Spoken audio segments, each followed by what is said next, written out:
Ini akhirnya kemunculan manusia kangkang mulai terlihat.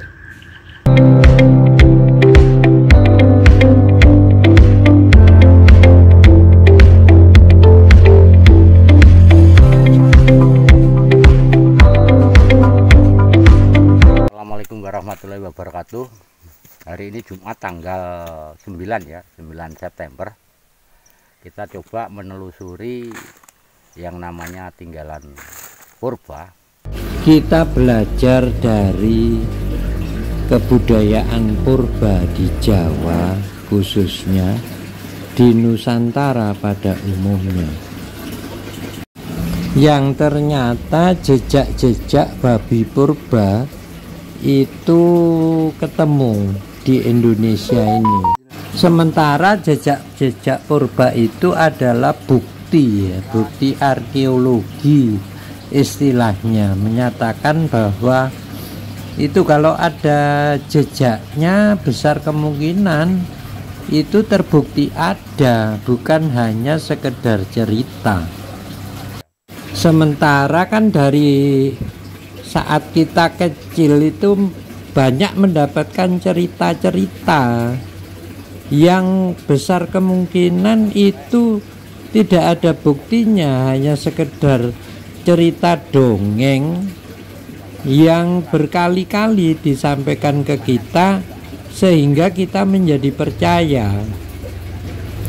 Terus kemudian kalau dimasukkan ke pertanyaan-pertanyaan dinalar, dilogikakan, itu nggak bisa dijawab, dan dijawabnya hanya sami'na wa ta'na.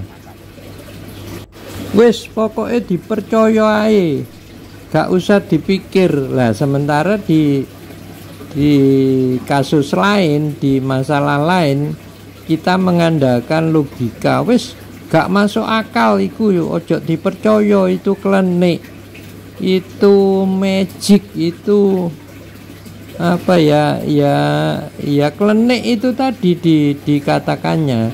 Jadi yang benar itu yang klenik atau yang masuk nalar, bisa dilogikakan, itu mana yang mau kita percayai.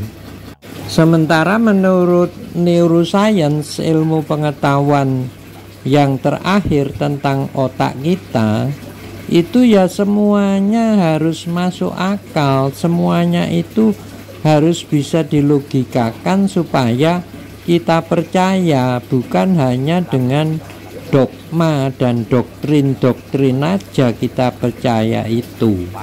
Kita lebih yakin, lebih percaya kalau bisa dibuktikan secara logika. Kan banyak orang-orang berkomentar di video Kopi Ganes yang menyatakan itu sami'na wa ta'na, itu klenik, itu semuanya tergantung Allah saja. Lah itu apakah ya, kemudian akhirnya saya menyampaikan komentar ya, kalau konten-konten di Kopi Ganes itu bagi orang-orang yang mau mempergunakan logikanya. Kalau yang nggak mau menggunakan nalarnya, ya sudah, jangan lihat konten Kopi Ganes, apalagi memberi komentar-komentar yang menurut aku jadul banget itu pengetahuannya. Makanya terus kadang-kadang komentar itu mending dihapus saja. Ini orang-orang yang nggak pakai nalar sebetulnya membuat komentar-komentar klenik, komentar sirik, komentar apa aja yang negatif-negatif, itu rata-rata malah bagi orang-orang yang tidak mau mempergunakan logikanya, nalarnya nggak jalan karena doktrin-doktrin yang sudah didapatkan dari kecil, dari saat kita TK mungkin, SD, SMP, itu doktrin-doktrin yang kita terima ya perlu rethinking sebetulnya. Karena pada ilmu pengetahuan modern ini, neuroscience, manusia itu semuanya tergantung pada otaknya, tidak lagi bisa dibedakan antara jiwa dan raga. Semuanya itu ragawi, ada di dalam otak kita masing-masing. Bahkan akhirnya forbidden question itu apa, pertanyaan-pertanyaan yang selama ini dilarang mulai bermunculan.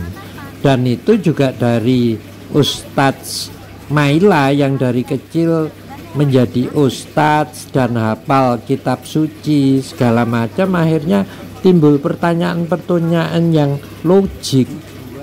Ya kalau boleh ditambahkan, di Nusantara ini babi itu sejak purba, jadi dia udah hidup sendiri. Kalau di Timur Tengah itu babi harus dipelihara karena wong cari air aja susah.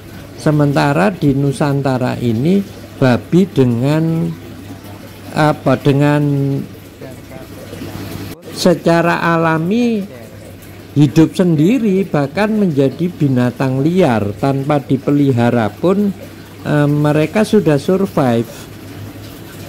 Dan itu semua terserah pada pemikiran Anda. Anda mau percaya pada tanah kita sendiri atau pengetahuan-pengetahuan yang tanahnya aja tandus gersang, nyari air aja susah, kok lebih percaya pada itu pemikiran-pemikiran orang sana yang menganggap bahwa hidup di kemudian hari itu akan lebih nyaman, akan lebih aman daripada hidup sekarang yang memang kenyataannya wong cari air aja susah.